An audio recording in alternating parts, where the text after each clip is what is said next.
Welcome to మన TV Telangana. గురుకుల విద్యా సంస్థల్లో ఉద్యోగాలకై ప్రిపేర్ అవుతున్న అభ్యర్థుల కోసం మన టీవీ తెలంగాణ ప్రతిరోజు నిర్వహిస్తున్న స్పెషల్ ప్రోగ్రామ్కి స్వాగతం. ఇవాళ మన సబ్జెక్ట్ ఇండియన్ కాన్స్టిట్యూషన్. అందులో ఇవాళ మన topic philosophy of the constitution. దీనికి సంబంధించి మనకు సబ్జెక్ట్ ఎక్స్ప్లెయిన్ చేయడానికి సబ్జెక్ట్ ఎక్స్పర్ట్ దీపికా రెడ్డి గారు మనతో స్టూడియోలో ఉన్నారు. దీనికి మీకైనా డౌట్స్ ఉంటే స్క్రీన్ మీద మన కనిపిస్తున్న నెంబర్లకి ప్రోగ్రామ్ చివరిలో ఫోన్ చేసి డైరెక్ట్గా మేడంని అడిగి మీ డౌట్స్ క్లారిఫై చేసుకోవచ్చు. ఇక మనం ప్రోగ్రాంలోకి వెళ్దాం. దీపికా రెడ్డి గారు నమస్తే అండి.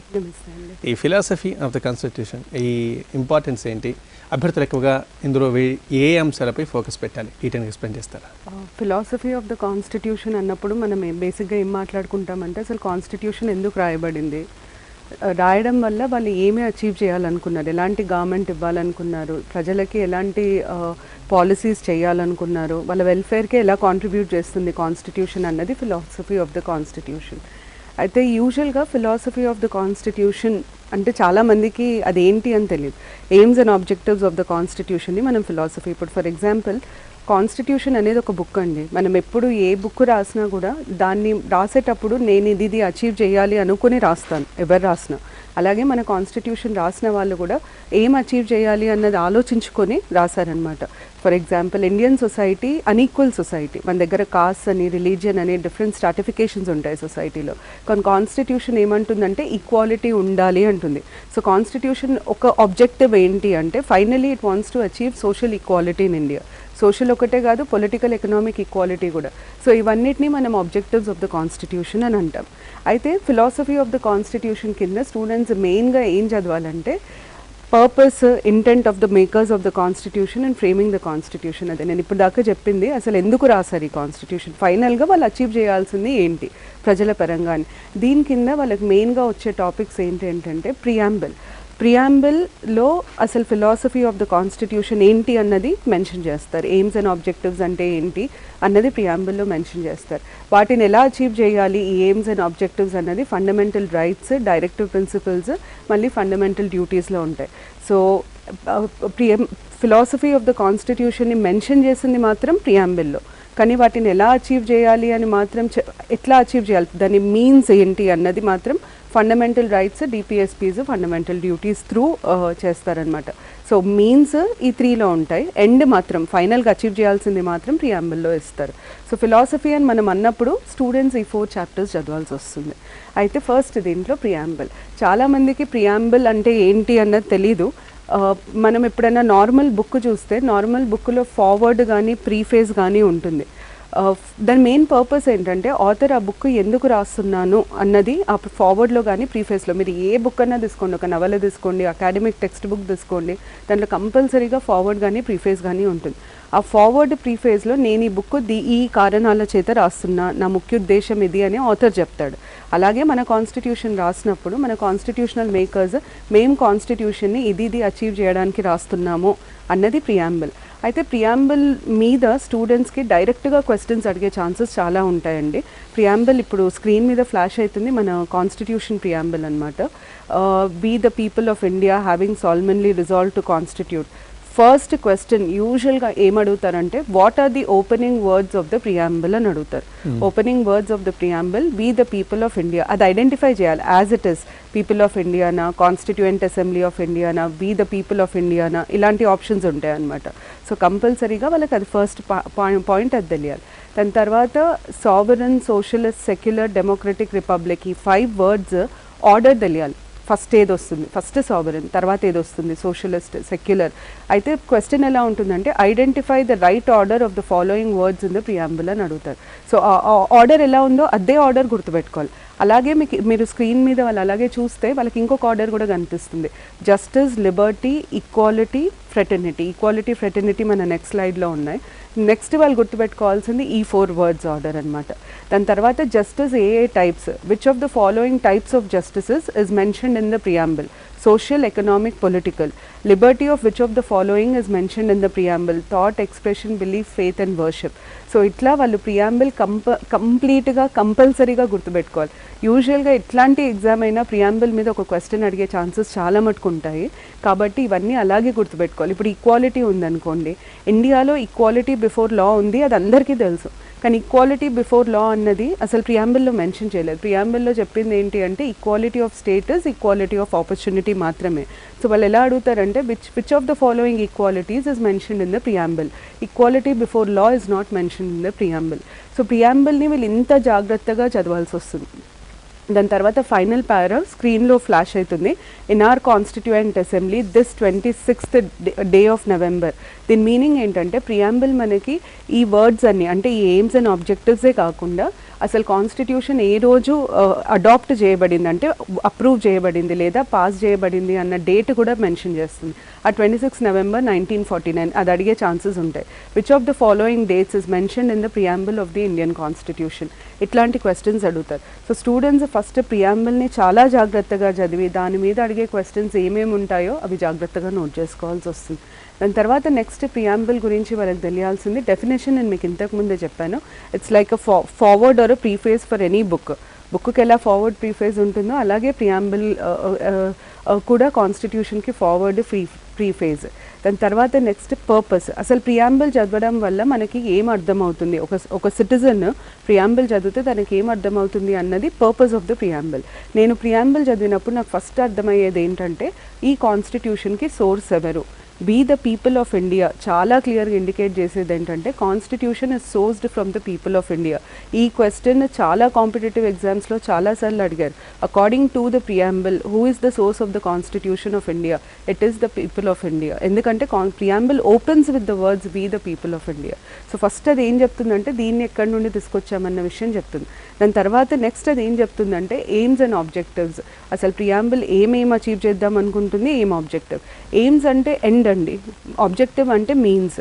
సో మీన్స్ ఏంటి, ఎండ్ ఏంటి అది స్పెసిఫై చేస్తుంది. దాని తర్వాత ఏం చెప్తుంది అంటే date of enactment of the constitution 26th November 1949 మన కాన్స్టిట్యూషన్ యాక్చువల్లీ అప్రూవ్ అయింది కాన్స్టిట్యూయెంట్ అసెంబ్లీలో, అంటే ఓట్ చేసి అప్రూవ్ చేశారు. కానీ మనం రిపబ్లిక్ డే సెలబ్రేట్ చేసేదంటే ఇనాగ్రేట్ చేసింది మన కాన్స్టిట్యూషన్ని మాత్రం 26th జనవరి 1950.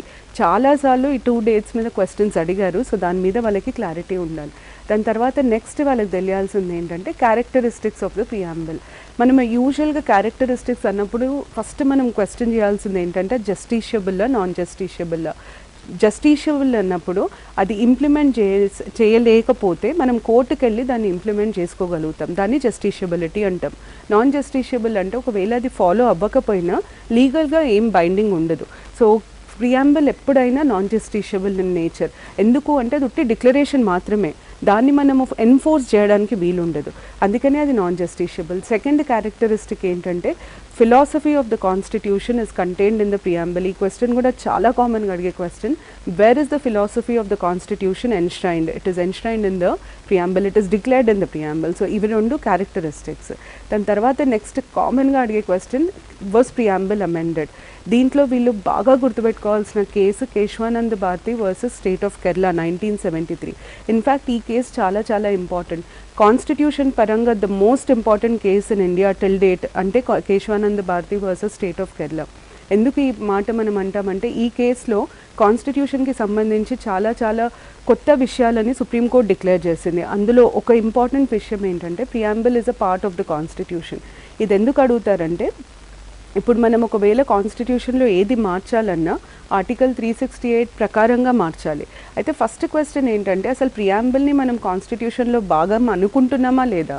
అనుకుంటేనే 368 అప్లికబుల్, అనుకోకపోతే 368 అప్లికబుల్ కాదు. సో అందుకనే ప్రియాంబుల్ పార్ట్ ఆఫ్ ద కాన్స్టిట్యూషనా కాదా అన్నది దాని మీద క్లారిటీ ఇవ్వాలి. ఈ clarity supreme court Keshavananda Bharati versus state of కేరళలో ఇచ్చింది. Keshavananda Bharati versus state of కేరళలో ఇచ్చింది ఈ క్లారిటీ. అందుకనే ఈ కేసు ఇంపార్టెంట్. అయితే దీని మీద క్వశ్చన్ ఎలా అడుగుతారంటే Keshavananda Bharati versus state of Kerala మీద in which of the following cases did Supreme Court declare that preamble is a part of the constitution అని అడుగుతారు. ఓకే, సో ఇది దాని తర్వాత నెక్స్ట్ అయితే ప్రియాంబుల్ని ఎన్నిసార్లు అమెండ్ చేశారు? ప్రియాంబుల్ని ఒకటేసారి అమెండ్ చేశారు. ఈ క్వశ్చన్ చాలా చాలా ఇంపార్టెంట్. ఏ అమెండ్మెంట్ ప్రియాంబుల్ని అమెండ్ చేశారు? 42nd కాన్స్టిట్యూషనల్ అమెండ్మెంట్ ప్రియాంబుల్ని అమెండ్ చేశారు. ఇది ఫస్ట్ ఇంపార్టెంట్. సెకండ్ ఇంపార్టెంట్ ఏంటంటే కొత్తగా ఏ వర్డ్స్ యాడ్ చేశారు, ఒకటే 3 వర్డ్స్ యాడ్ చేశారు, సెక్యులర్, సోషలిస్ట్, ఇంటిగ్రిటీ. ఈ 3 వర్డ్స్ ఒరిజినల్ ప్రియాంబుల్లో లేకుండే, లేటర్ యాడ్ చేశారు. సో క్వశ్చన్స్ ఎలా ఉంటాయంటే which of the following words were not there in the original preamble to the original constitution and later added. So ఇట్లాంటి questions preamble మీద ఎక్కువ అడిగే ఛాన్సెస్ ఉంటాయి. అయితే గురుకుల్కి ఎయిమ్స్ అండ్ ఆబ్జెక్టివ్స్ మాత్రం తెలిస్తే చాలు, కానీ కొన్నిసార్లు ఏమవుతుందంటే వీటి మీద డెప్త్కి క్వశ్చన్స్ అడిగే ఛాన్సెస్ ఉండే. సో వీళ్ళకి బేసిక్గా వర్డ్స్, ఆ టర్మినాలజీ తెలిస్తే సరిపోతుంది. సావరెనిటీ అన్న వర్డ్కి మీనింగ్ ఏంటంటే సుప్రీం పవర్. సుప్రీం పవర్ అంటే వాళ్ళపైన ఎవరు ఉండరు, అల్టిమేట్ డెసిషన్ మేకింగ్ వాళ్ళదే. అట్లాంటి వాళ్ళని మనం సావరెన్ అని అంటాం. ఇండియాని మనం సావరెన్ అని డిక్లేర్ చేస్తున్నాం. దీని మీనింగ్ ఏంటంటే ఇండియా ఎవరికి బానిస కాదు, తన డెసిషన్స్ తనే తీసుకోగలుగుతుంది. అయితే ఇండియాలో సావరెన్ ఎవరు అంటే ఈ సుప్రీం పవర్ ఎవరికి ఉంది, పార్లమెంట్కి ఉందా, సుప్రీం కోర్టుకు ఉందా, పీపుల్కి ఉందా, ఇట్లాంటి క్వశ్చన్ చాలాసార్లు అడుగుతారు.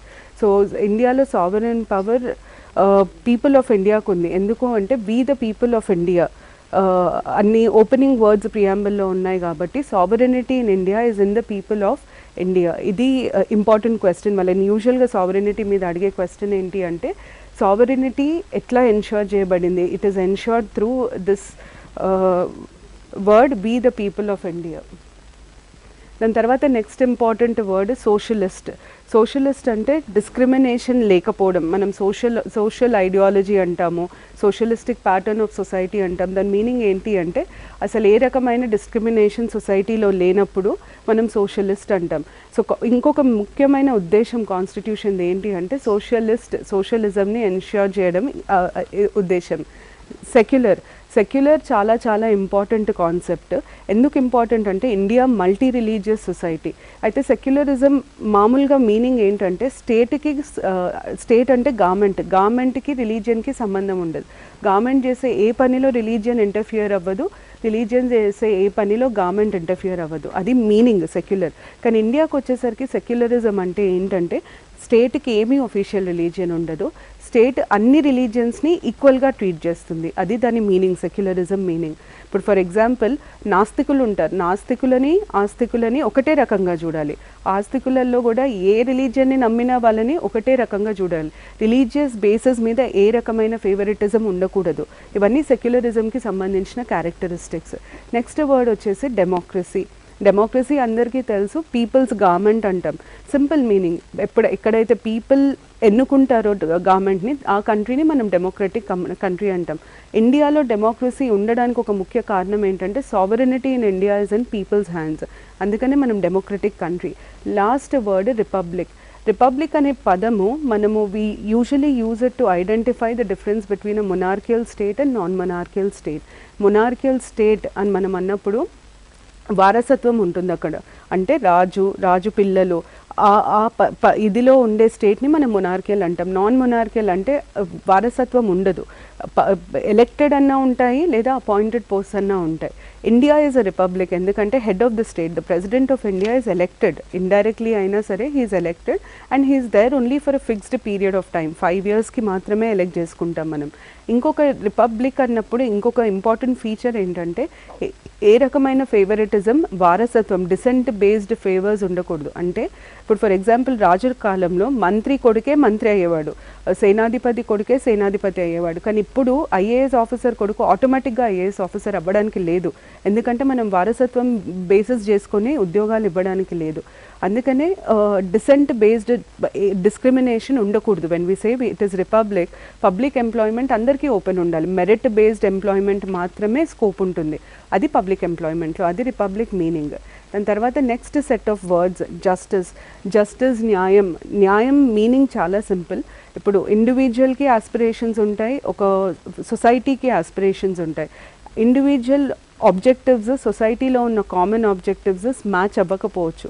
జస్టిస్ అంటే ఈ ఆబ్జెక్టివ్స్ని బ్యాలెన్స్ చేయడమే. ఫర్ ఎగ్జాంపుల్ ఒక ఫ్యామిలీలో 3-4 ఉన్నప్పుడు వాళ్ళకి ఏదన్నా డెసిషన్ తీసుకోవాలంటే, వాళ్ళకి ఒక 1 crore లాటరీ వచ్చిందనుకోండి, 1 crore ఎలా స్పెండ్ చేయాలని 4 ఐడియాస్ ఉంటాయి. కానీ అల్టిమేట్గా అందరి ఐడియాస్ కన్సిడర్ చేసి అందరినీ సాటిస్ఫై చేయగలగడమే జస్టిస్. దాన్ని మనం జస్టిస్ అంటాం. జస్టిస్ ఎప్పుడైనా కామన్ గుడ్, అంటే అందరూ సాటిస్ఫై అయ్యేటట్టు, ఎవరికి ఎక్కువ రాకుండా ఎవరికి తక్కువ రాకుండా చూసుకోవడాన్ని మనం న్యాయం అంటాం. లిబర్టీ మీనింగ్ ఫ్రీడమ్, కానీ ఫ్రీడమ్ ఎక్కడి నుండి? స్టేట్ కంట్రోల్ నుండి. స్టేట్కి బానిసత్వం ఉండడానికి వీల్లేదు, గవర్నమెంట్కి ఎక్స్ట్రా పవర్ ఉండదు, గవర్నమెంట్ పీపుల్ని ఏ రకమైన డిస్క్రిమినేషన్కి సబ్జెక్ట్ చేయలేదు, దాన్ని మనం లిబర్టీ అంటాం. తర్వాత ఈక్వాలిటీ అంటే అసలు ఏ రకమైన డిస్క్రిమినేషన్ ఉండకపోవడం సొసైటీలో, సోషల్గా కానీ ఎకనామిక్గా కానీ పొలిటికల్గా కానీ డిస్క్రిమినేషన్ లేనప్పుడు మనం అది ఈక్వాలిటీ అంటాం. లాస్ట్ ఫ్రెటర్నిటీ అన్నది ఇండియాకి చాలా చాలా ఇంపార్టెంట్, ఎందుకంటే ఇండియా ఒక డైవర్స్ సొసైటీ. డైవర్సిటీ ఉన్నప్పుడు ఏమవుతుందంటే పీపుల్ని బైండ్ చేయడం, యునైటెడ్గా ఉంచడం చాలా చాలా కష్టం. ఇండియాని తప్పించి ఏ కంట్రీని వరల్డ్లో తీసుకున్నా కూడా, చైనా కానీ రష్యా కానీ జపాన్ ఫ్రాన్స్ ఏ కంట్రీ తీసుకున్నా వాళ్ళకి ఈదర్ ఒక కామన్ లాంగ్వేజ్ అన్నా, కామన్ రిలీజియన్ అన్న, కామన్ ఆరిజిన్ అన్న ఉంటాయి. కానీ ఇండియాలో కామన్ లాంగ్వేజ్ ఉండదు, రిలీజియన్ ఉండదు, ఆరిజిన్ ఉండదు. అట్లాంటప్పుడు ఇట్లాంటి గ్రూప్ అంటే ఇట్లాంటి డిఫరెంట్ లెవెల్స్ ఉన్న గ్రూప్ని బైండ్ చేయడం చాలా చాలా కష్టం. ఫ్రెటర్నిటీ అంటే వాళ్ళని బైండ్ చేయగలగాలి, కామన్ బ్రదర్హుడ్. ఆ బైండ్ చేయడానికే మనకు సింగిల్ సిటిజన్షిప్. ఇప్పుడు ఇండియా లెంత్ అండ్ బ్రెత్లో అందరు సిటిజన్స్కి ఉండే ఒకే ఒక common identity single citizenship. Fraternity రెండు అచీవ్ చేయడానికి ట్రై చేస్తుంది, ఒకటి డిగ్నిటీ ఆఫ్ ది ఇండివిజువల్, ఇంకొకటి unity and integrity of the nation. So ఇవి వర్డ్స్ మీనింగ్స్ అండి. కాకపోతే ఈ వర్డ్స్ ఇంత డెప్త్కి గురుకులంలో అడిగే ఛాన్సెస్ లేదు, కానీ తెలుసుకోవడం వల్ల స్టూడెంట్స్కి ఒకవేళ పేపర్ టఫ్ ఉన్నా ఈ లెవెల్ వరకు అడిగే ఛాన్సెస్ ఉంటాయి. కాబట్టి దీని మీద ఒక చిన్న ఐడియా కోసం చెప్పడము. దాని తర్వాత next directive principles of state policy. Fundamental rights మనం ఆల్రెడీ ఒకసారి డిస్కస్ చేసాము. So directive principles of state policy important. దీనికి సంబంధించి ఏమేమి క్వశ్చన్స్ అడిగే ఛాన్సెస్ ఉన్నాయి? ఫస్ట్ సోర్స్ అడుగుతారు. డిపిఎస్పి ఎక్కడి నుండి మనం సోర్స్ చేసుకున్నాం అంటే ఎక్కడ చూసి అడాప్ట్ చేసుకున్నాం? Irish constitution. అయితే ఇంకొక క్వశ్చన్ ఏం అడుగుతారంటే ఇక్కడ మనం వీటిని directive principles of state policy అంటాం. ఐరిష్ కాన్స్టిట్యూషన్లో వాటిని ఏమంటాం? ఐరిష్ కాన్స్టిట్యూషన్లో వాటిని మనం directive principles of social policy అంటాం. సో అది కూడా అడిగే ఛాన్సెస్ ఉంటాయి, అక్కడ ఏమంటారు అని. నెక్స్ట్ వచ్చేసి మీనింగ్. డైరెక్టివ్ ప్రిన్సిపల్స్ అంటే ఏంటి? డైరెక్టివ్ ప్రిన్సిపల్స్ అంటే ఇన్స్ట్రక్షన్స్. నెక్స్ట్ క్వశ్చన్, ఎవరిస్తారు? కాన్స్టిట్యూషన్ ఇస్తుంది. ఎవరికి ఇస్తుంది? గవర్నమెంట్కి ఇస్తుంది. ఏం చేయాలి? ఇన్స్ట్రక్షన్స్ని ఏం చేయాలి? వాటిని గవర్నమెంట్ చేసే ప్రతి పాలసీలో ప్రతి లాలో ఇంక్లూడ్ చేయాలి. ఎందుకు? To achieve welfare state, socialistic pattern of society లేదా డిస్ట్రిబ్యూటివ్ జస్టిస్. ఈ మూడు ఆబ్జెక్టివ్స్ డైరెక్టివ్ ప్రిన్సిపల్స్. ఇవి చాలా, ఈ 3 సబ్ పాయింట్స్ చాలా చాలా ఇంపార్టెంట్. ఎందుకంటే క్వశ్చన్స్ ఎలా అడుగుతారంటే which of the following provisions of the constitution aim to establish a welfare state? DPSP answer. Which of the following provisions of the constitution seeks to achieve distributive justice? Malli directive principles answer.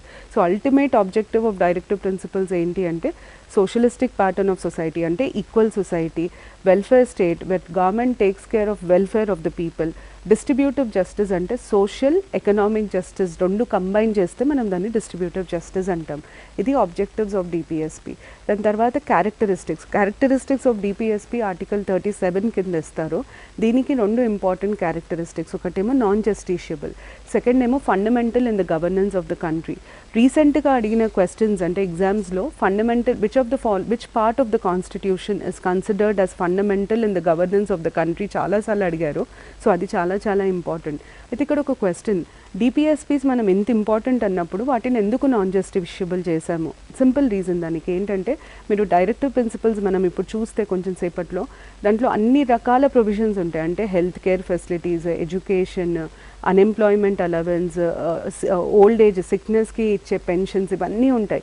ఇవన్నిటినీ ఒకటేసారి implement చేయాలంటే చాలా చాలా డబ్బులు అవసరం. మన economy అంత support చేసే కేపబిలిటీ లేకుండే మనకి ఇండిపెండెన్స్ వచ్చినప్పుడు. అది ఫస్ట్ రీజన్. సెకండ్ రీజన్ ఏంటంటే, కేరళ లాంటి స్టేట్ ఎక్కడైతే లిటరసీ రేటు చాలా ఎక్కువ ఉందో అక్కడ మళ్ళీ ఎడ్యుకేషన్ మీద స్పెండ్ చేయడం వేస్ట్ ఆఫ్ మనీ. అదే బీహార్ లాంటి స్టేట్ ఎక్కడైతే లిటరసీ రేట్ చాలా తక్కువ ఉందో అట్లాంటి స్టేట్లో స్పెండ్ చేయడం బెటర్. సో నాన్ జస్టిషియబుల్ అయినప్పుడు ఏమవుతుందంటే, స్టేట్ గవర్నమెంట్ తను ఏది ఇంప్లిమెంట్ చేయాలి ఫస్ట్ అన్నది ఆ స్టేట్లో అవసరాల ప్రకారంగా చేసే ఛాన్స్ ఉంటుంది. అదే జస్టిషియబుల్ అయినప్పుడు ఆటోమేటిక్గా మనకు అవసరం ఉన్నా లేకపోయినా అన్నీ ఇంప్లిమెంట్ చేయాలి. చేయకపోతే మనం కోర్టుకి వెళ్ళి కేసు ఫైల్ చేసే ఛాన్సెస్ ఉంటాయి. సో అందుకనే దాన్ని నాన్ జస్టిషియబుల్ చేశారు. Fundamental in the governance of the country అని ఎందుకు అంటామంటే, ప్రతి పాలసీలో ప్రతి లాలో గవర్నమెంట్ చేసే ఏ పాలసీ లా డెసిషన్ మేకింగ్లో అయినా డైరెక్టివ్ ప్రిన్సిపల్స్ ఆఫ్ స్టేట్ పాలసీస్ని ఇంక్లూడ్ చేస్తారు. అందుకనే fundamental in the governance of the country. అయితే వీటికి ఉన్న సిగ్నిఫికెన్స్ ఏంటి? వీటిని మనం ఏమంటామంటే పొలిటికల్ యార్డ్ స్టిక్, అంటే పొలిటికల్ శాంక్షన్ ఉంటుంది డిపిఎస్పీస్కి అంటాం. దీని మీనింగ్ ఏంటంటే ఇప్పుడు ఒక పార్టీ మళ్ళీ నెక్స్ట్ టైం ఎలక్షన్స్లో కంటెస్ట్ చేసి గెలవాలి అంటే కంపల్సరీగా కొన్ని పాపులర్ స్కీమ్స్ని ఇంప్లిమెంట్ చేయాలి. ఫర్ ఎగ్జాంపుల్ 2004లో వైఎస్ఆర్ గవర్నమెంట్ ఫస్ట్ టైం పవర్లోకి వచ్చింది. మళ్ళీ 2009లో కాంగ్రెస్ పవర్లోకి రావడానికి చాలా చాలా ఇంపార్టెంట్ రీజన్స్లో ఫస్ట్ రీజన్ ఆరోగ్యశ్రీ, దాని తర్వాత ఫీ రీఎంబర్స్మెంట్.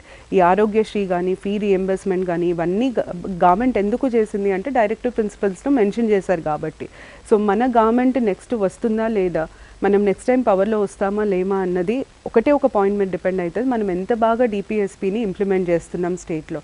అందుకనే డిపిఎస్పీని యూజువల్గా గవర్నమెంట్స్ ఇంప్లిమెంట్ చేస్తాయి. తర్వాత నెక్స్ట్ క్లాసిఫికేషన్. డిపిఎస్పీని యూజువల్గా 3 టైప్స్ ఆఫ్ కేటగిరీస్లో పెడతాము. కాకపోతే స్టూడెంట్స్ ఇక్కడ గుర్తుపెట్టుకోవాల్సిన పాయింట్ ఏంటి అంటే ఈ క్లాసిఫికేషన్ కాన్స్టిట్యూషన్లో ఇవ్వబడలేదు. కాన్స్టిట్యూషన్ ప్రకారం అన్ని డైరెక్టివ్ ప్రిన్సిపల్స్ సేమ్, కాకపోతే వాటి ఐడియాలజీని బేస్ చేసుకొని ప్రొఫెసర్ ఎంపీ శర్మ అయిన పబ్లిక్ అడ్మినిస్ట్రేషన్ ప్రొఫెసర్ ఆయన ఇచ్చిన క్లాసిఫికేషన్ ఇది liberal, Gandhian, socialistic. For example ఇప్పుడు మనం మహాత్మా గాంధీ ఫిలాసఫీ గురించి మాట్లాడితే నాన్ వైలెన్స్ కాకుండా he always emphasised on gram Swaraj, self sufficiency of villages. Gram Swaraj ఉండాలి, సెల్ఫ్ సఫిషియన్సీ ఆఫ్ విలేజెస్ ఉండాలి అంటే కాటేజ్ ఇండస్ట్రీస్ని ప్రమోట్ చేయాలి, పంచాయత్ రాజ్ ఇన్స్టిట్యూషన్స్ని ఎస్టాబ్లిష్ చేయాలి.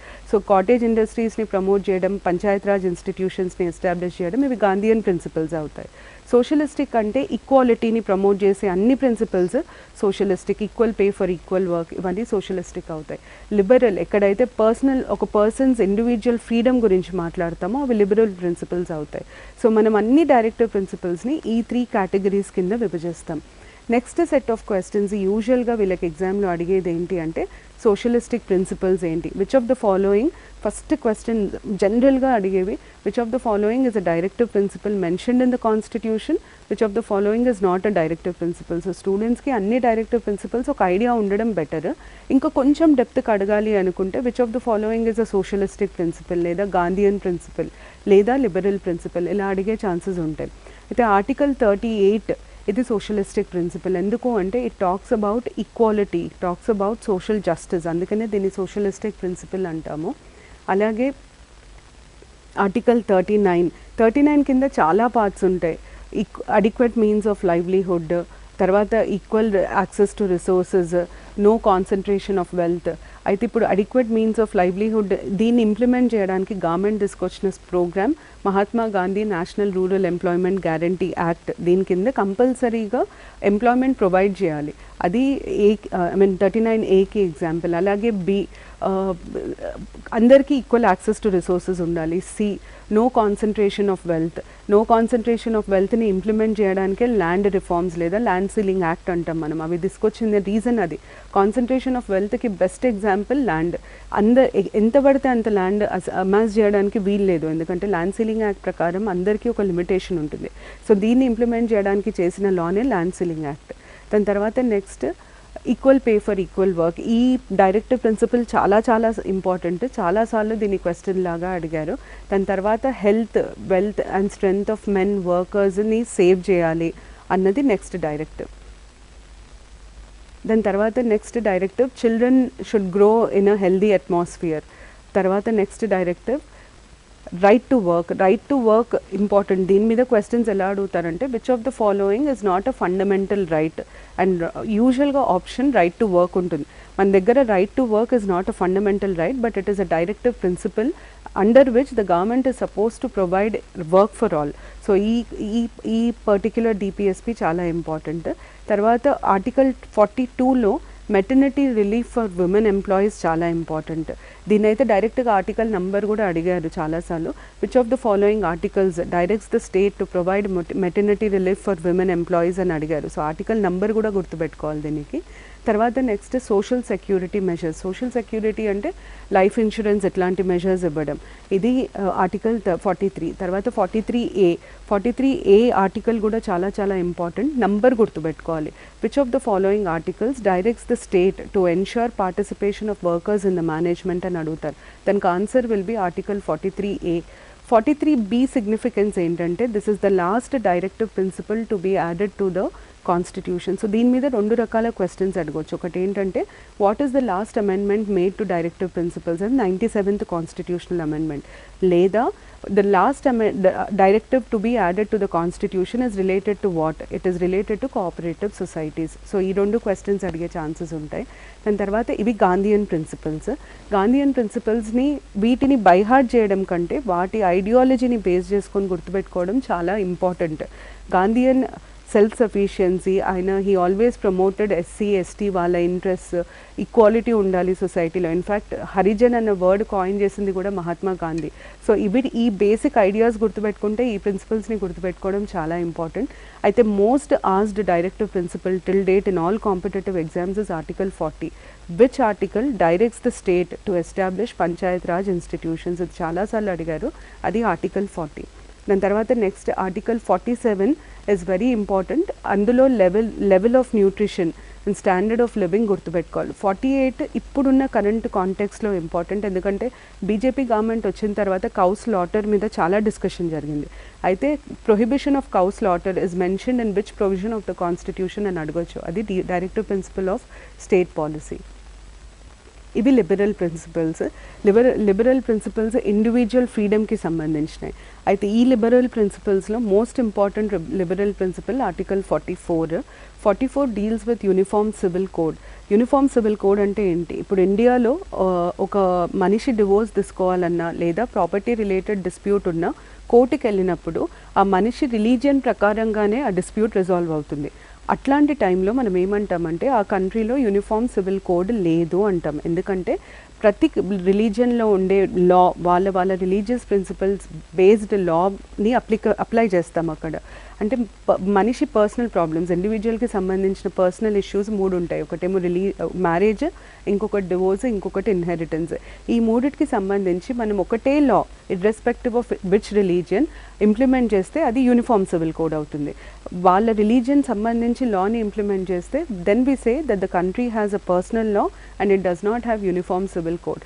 కరెంట్ అఫైర్స్ పర్స్పెక్టివ్ ఈ ఆర్టికల్ ఎందుకు ఇంపార్టెంట్ అంటే బీజేపీ గవర్నమెంట్ వచ్చిన తర్వాత there has been a discussion that we have to introduce uniform civil code in India. ఈ రోజు వరకు ఆర్టికల్ 44ని ఇండియాలో ఇంప్లిమెంట్ చేయలేదు ఎక్సెప్ట్ వన్ స్టేట్. గోవాలో యూనిఫామ్ సివిల్ కోడ్ ఉంది. అంటే గోవాలో irrespective of the persons religion ఎవ్వరు డివోర్స్ తీసుకోవాలన్నా సేమ్ లా ఉంటుంది, ఎవరికి మ్యారేజ్ రిలేటెడ్ ఏ ఇష్యూ ఉన్నా సేమ్ లా ఉంటుంది, ఇన్హెరిటెన్స్ రిలేటెడ్ సేమ్ లా ఉంటుంది. ఈ లిబరల్ ప్రిన్సిపల్స్లో ఆర్టికల్ 44 మీద ఫోకస్ చేయడం ఇంపార్టెంట్. దాని తర్వాత జనరల్గా బాగా అడిగిన ఇంకొక article 50, separation of judiciary from executive. Which article directs the state to separate judiciary and executive అన్నది క్వశ్చన్. సో అక్కడ వాళ్ళు ఉట్టి ఆర్టికల్ నంబర్ దాని కంటెంట్ గుర్తుపెట్టుకుంటే చాలు. తర్వాత లాస్ట్ ఆర్టికల్ 51 ఇంపార్టెన్స్ ఏంటంటే it talks about India's relationship with other countries in the world. So questions ఎలా అడుగుతారంటే in which part of the constitution India's relationship or India stand in world affairs is mentioned. అది directive principles of state policy, లేదా article number అడుగుతారు. So international రిలేషన్స్కి సంబంధించిన article 51. International రిలేషన్స్కి సంబంధించిన provision ఏ కాన్స్టిట్యూషన్లో ఎక్కడ ఉంది అంటే డైరెక్టివ్ ప్రిన్సిపల్స్ ఆఫ్ స్టేట్ పాలసీలో ఉంది, అది అర్థం. దాని తర్వాత last fundamental duties. Fundamental duties original కాన్స్టిట్యూషన్లో లేకుండే వాటిని లేటర్ యాడ్ చేశారు. అయితే ఫస్ట్ వీళ్ళు గుర్తుపెట్టుకోవాల్సింది ఏంటంటే సోర్స్ ఎక్కడి నుండి తీసుకున్నాం మనం. ఫండమెంటల్ డ్యూటీస్ని మనం రష్యన్ కాన్స్టిట్యూషన్ నుండి సోర్స్ చేశాం. నేను ఇది ముందు లేకుండే తర్వాత యాడ్ చేశారని చెప్పినాను కాబట్టి కంపల్సరీగా ఏ పార్ట్లో ఏ ఆర్టికల్లో ఉంది అన్నది తెలియాలి. పార్ట్ 4A ఆర్టికల్ 51A కింద ఉంటుంది ఇది. దాని తర్వాత నెక్స్ట్ తెలియాల్సింది ఏంటంటే ఎప్పుడు యాడ్ చేశారు, ఏ అమెండ్మెంట్తో యాడ్ చేశారు. 42nd constitutional amendment act 1976 through add చేశారు. ఫండమెంటల్ డ్యూటీస్ని అసలు ఫస్ట్ టైం యాడ్ చేయాలి అన్నప్పుడు వాళ్ళు ఒక కమిటీని అపాయింట్ చేశారు. అయితే ఇక్కడ 2 క్వశ్చన్స్ అడుగుతారు. ఫండమెంటల్ డ్యూటీస్ని యాడ్ చేసినప్పుడు ఎవరి గవర్నమెంట్ ఉండే ఇండియాలో? ఇందిరాగాంధీ గవర్నమెంట్ ఉండింది. సెకండ్ క్వశ్చన్ ఏంటంటే ఏ కమిటీ ఫండమెంటల్ డ్యూటీస్ని యాడ్ చేయాలి అని రికమెండ్ చేసింది? ఆ కమిటీ సర్దార్ స్వరణ్ సింగ్ కమిటీ. సర్దార్ స్వరణ్ సింగ్ కమిటీని ఇందిరాగాంధీ గవర్నమెంట్ అపాయింట్ చేసింది. దాని పర్పస్ ఏంటి అంటే అసలు ఫండమెంటల్ డ్యూటీస్ కాన్స్టిట్యూషన్లో యాడ్ చేయాలంటే ఏమేమి యాడ్ చేయాలి, ఎప్పుడు యాడ్ చేయాలి, ఎక్కడ యాడ్ చేయాలి అన్నది వాళ్ళు రికమెండ్ చేశారు. So question will be on the basis of which committee's recommendation fundamental duties have been added to the constitution. Committee చాలా ఇంపార్టెంట్, చాలాసార్లు అడిగారు ఇది. దాని తర్వాత next committee related to fundamental duties Verma committee. Verma committee అసలు ఎందుకు వచ్చింది అనడానికి ఆన్సర్ ఏంటంటే ఫండమెంటల్ డ్యూటీస్ నాన్ జస్టిషియబుల్. మనం ఒకవేళ అది ఫాలో అవ్వకపోయినా, ఫండమెంటల్ డ్యూటీస్ సిటిజన్స్ ఫాలో అవ్వకపోయినా అరెస్ట్ చేయడానికి వీల్లేదు, అది మీనింగ్ దానికి. అయితే మన ఫస్ట్ ఫండమెంటల్ డ్యూటీ ఏమంటుందంటే you should respect your national flag అంటుంది. అట్లాంటప్పుడు ఎవరైనా నేషనల్ ఫ్లాగ్ని బయట బర్న్ చేసినప్పుడు కంపల్సరీగా వాళ్ళని అరెస్ట్ చేస్తారు. కానీ ground of arrest violation of fundamental duties ఉండదు. గ్రౌండ్ ఆఫ్ అరెస్ట్ ఒక లా ఉంటుంది. ఆ లాని మనము prevention of insults to the national honours act అంటాం. ఇలాంటి లాస్ ఏవైతే ఇండైరెక్ట్గా ఫండమెంటల్ డ్యూటీస్ని ఎన్ఫోర్స్ చేస్తాయో ఆ లాస్ని ఐడెంటిఫై చేయడానికి అపాయింట్ అయిన committee Verma committee. So question చాలా సింపుల్గా which of the following committees are related to fundamental duties అని కూడా అడగొచ్చు. దాని తర్వాత నెక్స్ట్ ఫండమెంటల్ డ్యూటీస్కి సంబంధించి వాళ్ళకి తెలియాల్సింది అసలు ఎన్ని ఫండమెంటల్ డ్యూటీస్ ఉన్నాయి. As on date 11 fundamental duties ఉన్నాయి, కానీ ఒరిజినల్గా యాడ్ చేసినప్పుడు 10 ఫండమెంటల్ డ్యూటీస్ మాత్రమే ఉండే. సో రెండు రకాలు. Originally when fundamental duties were added the number was 10. As on date, how many fundamental duties are mentioned in the Constitution? 11. ఇది ఒకటి గుర్తుపెట్టుకోవాలి. 10 ఉండింది, 11 యాడ్ అయింది అంటే కంపల్సరీగా అమెండ్మెంట్ జరిగింది. So how many times was fundamental duties amended? ఒకసారి amend చేశారు, అది 86th కాన్స్టిట్యూషనల్ అమెండ్మెంట్ యాక్ట్ 2002. దీని ప్రకారంగా కొత్త డ్యూటీ యాడ్ చేశారు. ఆ డ్యూటీ ఏంటంటే ప్రతి పేరెంట్ గార్డియన్ 6 to 14 years మధ్యలో ఉన్న పిల్లల్ని స్కూల్కి పంపించాలి. So the duty that was later added is related to right to education. ఇది గుర్తుపెట్టుకోవాల్సి వస్తుంది. దాని తర్వాత next important aspect fundamental duties characteristics. What are the characteristics of fundamental duties? First non justiciable. ఒకవేళ మనం అవి ఫాలో కాకపోయినా మనని అరెస్ట్ చేసే ఛాన్స్ ఉండదు. సెకండ్ ఏంటి అంటే అప్లికబుల్ టు సిటిజన్స్ ఓన్లీ. ఇవి ఏలియన్స్ అంటే ఫారినర్స్కి వర్తించవు, ఉట్టి సిటిజన్స్కి మాత్రమే వర్తిస్తాయి. ఇవి రెండు ఫండమెంటల్ డ్యూటీస్ క్యారెక్టరిస్టిక్స్. దాని తర్వాత లాస్ట్ ఆస్పెక్ట్ స్టూడెంట్స్ కంపల్సరీగా చదవాల్సింది, most commonly asked is which of the following is a fundamental duty, not a fundamental duty. So ఒక్కసారి ఫండమెంటల్ డ్యూటీస్ కరెక్ట్గా చదువుకుంటే ఏది ఫండమెంటల్ డ్యూటీ ఏది కాదు అన్నది వాళ్ళకి తెలుస్తుంది. ఇంకోటి ఏంటంటే కామన్గా ఇందులో రెండు ఆప్షన్స్ ఎప్పుడు అడుగుతారు. ఒకటి ఏంటంటే duty to vote, duty to pay taxes అసలు ఫండమెంటల్ డ్యూటీస్లో లేదు. సో యూజువల్గా which of the following is not a fundamental duty అన్నప్పుడు డ్యూటీ టు ఓట్ కానీ డ్యూటీ టు పే ట్యాక్సెస్ కానీ ఉంటాయి. ఇది ఫిలాసఫీ ఆఫ్ ద కాన్స్టిట్యూషన్ అండి. రైట్ అండి. ఇప్పుడు ఫస్ట్ ఒకసారి మీరు వర్డ్స్ గురించి వాటి అర్థాల గురించి చెప్పినప్పుడు రిపబ్లిక్ అండ్ జస్టిస్, లిబర్టీ ఈ పదాల అర్థాలు కూడా మీరు చెప్పారు. ఇప్పుడు ఆ పదాల అర్థాలు అడుగుతారా అటువంటి ఆస్పెక్ట్లో? అర్థాలు అడిగే ఛాన్సెస్ చాలా తక్కువ అండి. నేను అందుకనే దాని మీద ఎక్కువ డీటెయిల్గా వెళ్ళలేదు. గురుకులంలో అయితే చాలా తక్కువ. మామూలుగా గ్రూప్స్ అన్నారు అనుకోండి, democracy, types of democracy, tools of democracy ఇవన్నీ చదవాల్సి వస్తుంది. కానీ గురుకులంలో అంత డెప్త్కి వెళ్ళే ఛాన్సెస్ లేవు. కాకపోతే ఎలాంటి క్వశ్చన్స్ అడుగుతారంటే sovereignty in India is vested in whom అని అడుగుతారు, అప్పుడు పీపుల్ ఆఫ్ ఇండియా.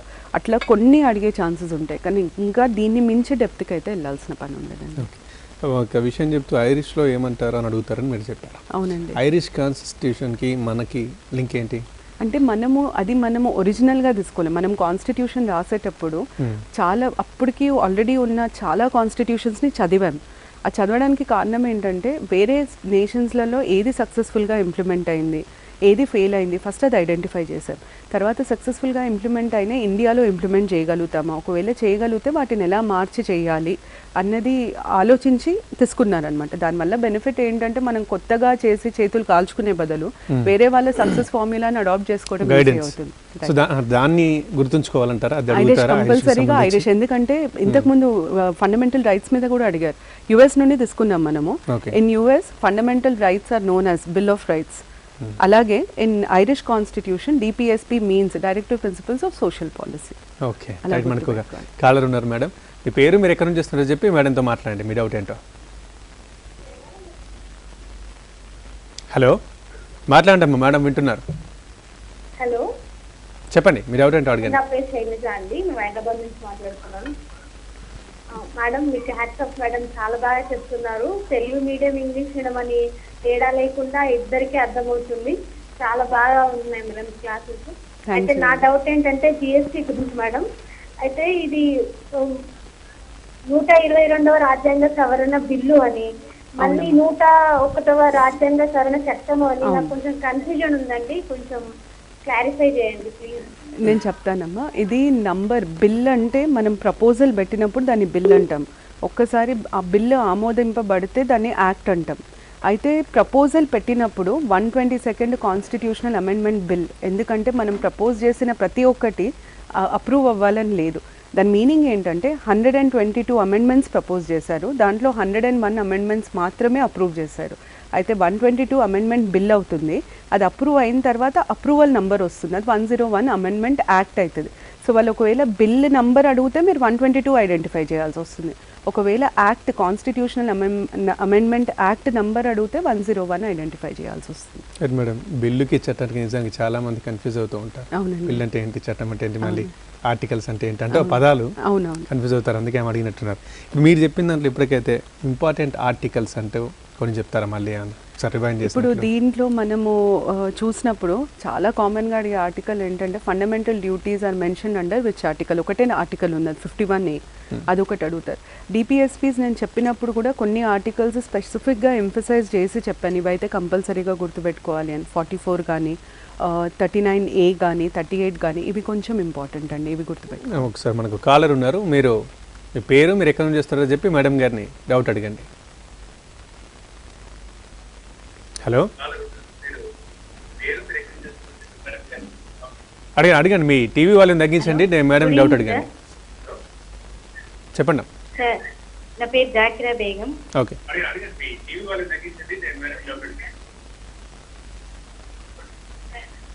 మేడంతో మాట్లాడమ్మా, మేడం వింటున్నారు, చెప్పండి.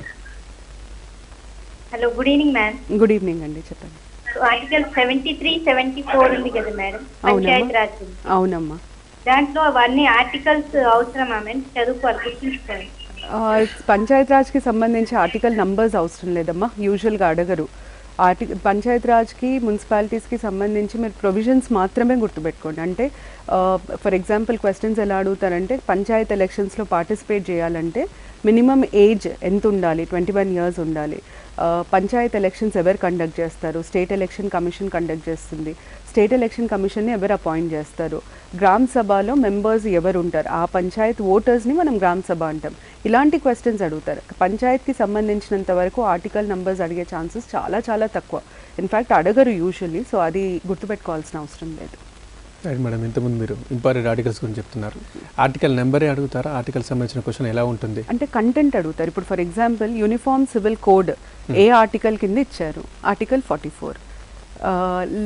Last article to be added to DPSP 43B. అట్లా కంటెంట్ ఆర్టికల్ నంబర్ అడుగుతారు. ఏ ఆర్టికల్ కింద ఇంటర్నేషనల్ రిలేషన్స్కి సంబంధించిన ఇన్ఫర్మేషన్ ఉంది? ఆర్టికల్ 51. ఇలాంటి క్వశ్చన్స్ వస్తాయి. రైట్ మేడం, మరో కాలర్ ఉన్నారు, మేడంతో మాట్లాడండి, మీ డౌట్ ఏంటో అడగండి. హలో హలో, చెప్పండి. హలో హలో, చెప్పండి అమ్మా. హలో, నేను శబానా అండి, సూర్యాపేట నుంచి. చెప్పండి శబానా. మేడం, మీ క్లాస్ చాలా బాగుంది మేడం. థ్యాంక్ యూ అమ్మా, చెప్పండి. ఇక్కడ ఒక డౌట్ మేడం, న్యాయ సమీక్ష అధికారాలు ఉంటాయి కదా మేడం సుప్రీంకోర్టుకు. అవునమ్మా. అవి ఏ కేసెస్లో అధికారాలు ఇచ్చారు, ఏ కేసెస్లో లేదని ఇచ్చారు, అదొకటి క్లారిటీ కావాలి మేడం. జ్యుడిషియల్ రివ్యూ గురించి అమ్మా మీరు అడిగేది. న్యాయ సమీక్ష అధికారాలు సుప్రీంకోర్టు ఎక్కడెక్కడైతే కాన్స్టిట్యూషన్ వాయిలేట్ అవుతుంది లేదా ఫండమెంటల్ రైట్స్ వాయిలేట్ అవుతున్నాయని మనం గ్రౌండ్ చూపించగలిగితే దాని బేసిస్ మీద మీరు ఏ లా మీదైనా సుప్రీంకోర్టులో ఫైల్ చేయొచ్చు. ఎందుకు అంటే జ్యుడిషియల్ రివ్యూ అనేది బేసిక్ స్ట్రక్చర్లో ఒక ఫీచర్. సో దానికి లిమిటేషన్స్ ఉండవు. ఈ పర్టిక్యులర్ లా ఒక ఫండమెంటల్ రైట్ని కానీ లేదా కాన్స్టిట్యూషన్ని కానీ వాయిలేట్ చేస్తుందని మనము ఒకవేళ కోర్టులో వాదించగలిగితే కేసు ఫైల్ చేయొచ్చు. రైట్ అండి, మరో కాలర్ ఉన్నారు, మీ పేరు మీరు ఎక్కడ నుంచి చేస్తున్నారో చెప్పి మేడం డౌట్ అడగండి. హలో, చెప్పండి. గుడ్ ఈవినింగ్ అండి. Good evening. Good evening madam గారిని అడిగాను. Good evening. గుడ్ ఈవినింగ్ అండి. గుడ్ ఈవినింగ్, చెప్పండి. Good evening madam. Good evening madam, ఈ జిఎస్టీ బిల్ కాన్స్టిట్యూషన్లో అమెండ్మెంట్ చేశారు కదా మేడం? అవునండి. అది ఎన్నో అమెండ్మెంట్ మేడం? నెక్స్ట్ ఇప్పటి వరకు మన కాన్స్టిట్యూషన్ని ఎన్నిసార్లు అమెండ్మెంట్ చేశారు? 101 కాన్స్టిట్యూషనల్ అమెండ్మెంట్ యాక్ట్ అండి. సో వాళ్ళు ఒకవేళ GST has been included in the constitution by which of the following amendments అని అడిగితే మీరు ఐడెంటిఫై చేయాల్సింది 101 అమెండ్మెంట్. ఈ రోజు వరకు అంటే మీ ఎగ్జామ్ వరకు కూడా 101 టైమ్స్ మాత్రమే అమెండ్ చేశారు. అది లాస్ట్ అమెండ్మెంట్, ఇంకా నెక్స్ట్ అమెండ్మెంట్ జరగలేదు కాన్స్టిట్యూషన్కి. సో 101 టైమ్సే అమెండ్ చేశారు. ఒకవేళ which bill GST bill amend constitutional bill number అని అడిగితే మాత్రం మీరు 122 ఐడెంటిఫై చేయాల్సి వస్తుంది. మేడం ఇప్పుడు రాజ్యాంగ సవరణల గురించి కూడా అడుగుతారా ఎక్కువగా? అడుగుతారండి. దాంట్లో చాలా మటుకు ఎక్కువగా అడిగింది 42nd కాన్స్టిట్యూషనల్ అమెండ్మెంట్. దాన్ని మనం మినీ కాన్స్టిట్యూషన్ అని కూడా అంటాము. ఎందుకంటే 42nd అమెండ్మెంట్లో కాన్స్టిట్యూషన్లో ఉన్న ప్రతి పార్ట్ని మార్చారు. ఏదో కొద్దో గొప్ప మార్పు జరిగింది, అందుకనే దాన్ని మనం మినీ కాన్స్టిట్యూషన్ అంటాం. సో యూజువల్గా క్వశ్చన్స్ ఎలా అడుగుతారంటే 42nd which of the following amendments is also known as a mini constitution, లేదా who was the prime minister when this amendment was made. ఎందుకంటే చాలా కాంట్రవర్షియల్ అయింది. ఇందిరాగాంధీ ప్రైమ్ మినిస్టర్ ఉండింది, దాని తర్వాతనే నేషనల్ ఎమర్జెన్సీ డిక్లేర్ చేశారనమాట ఆ టైంలోనే.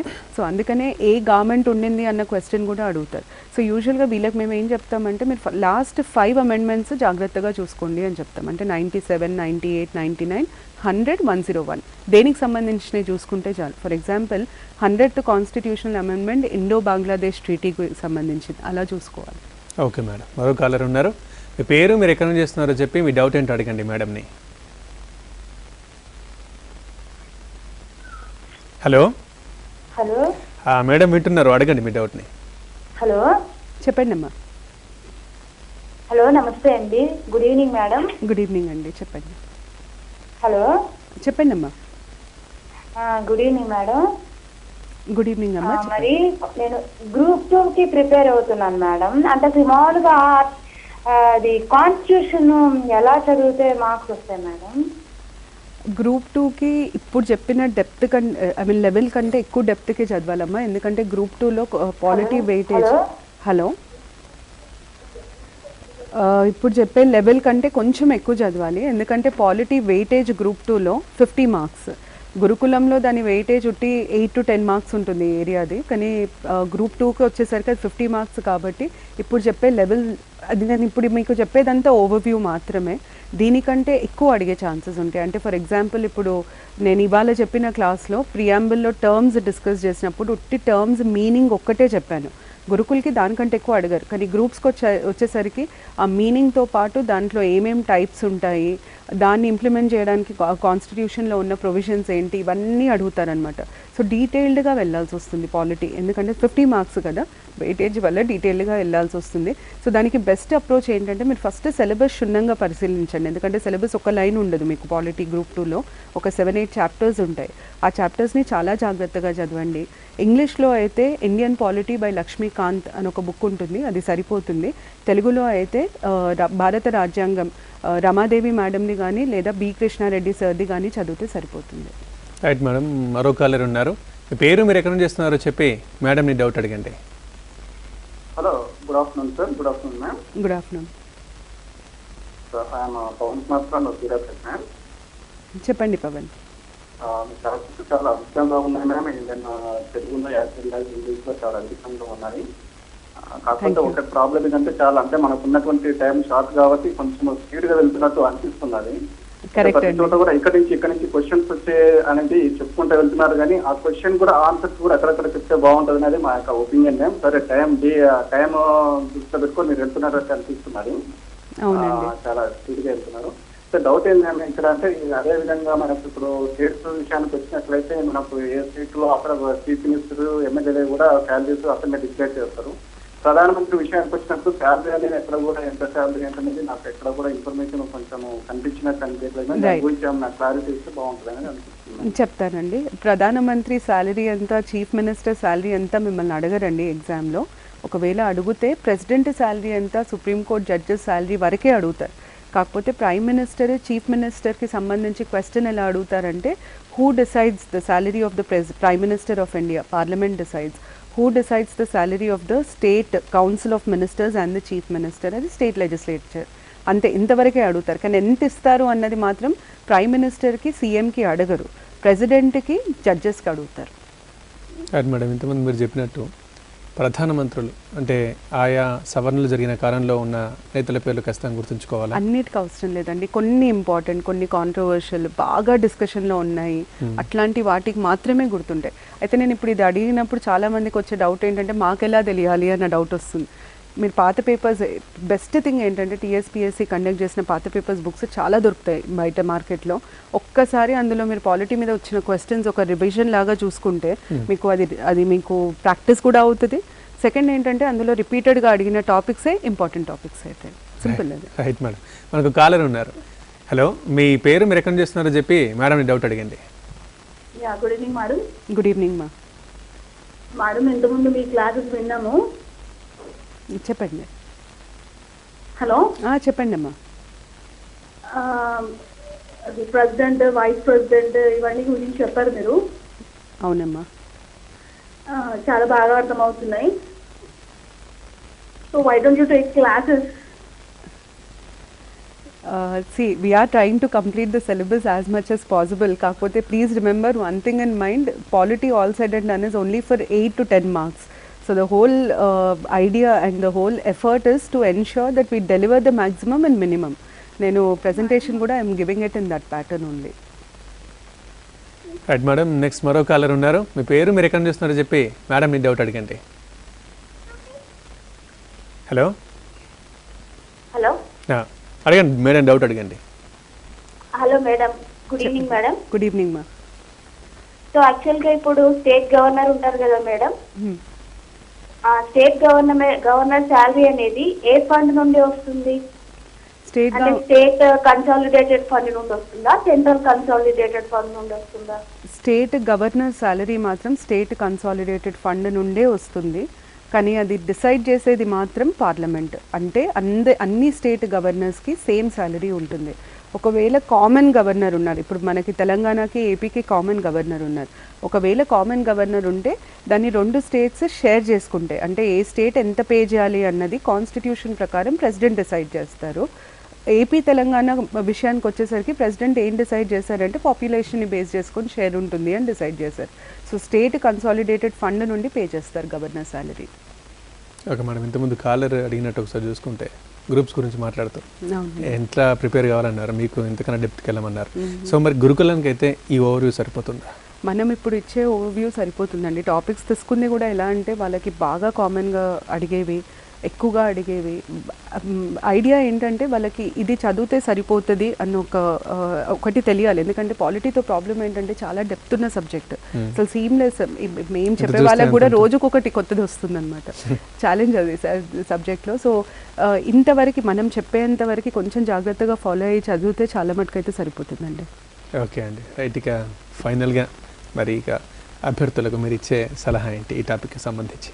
ఈ టాపిక్కి సంబంధించి నేను ఒకటే చెప్తా, కొత్త విషయాలు తెలుసుకోవడం మంచిది, కానీ డెప్త్కి అలా వెళ్తూ ఉంటే దానికి ఒక అంత ఉండదు.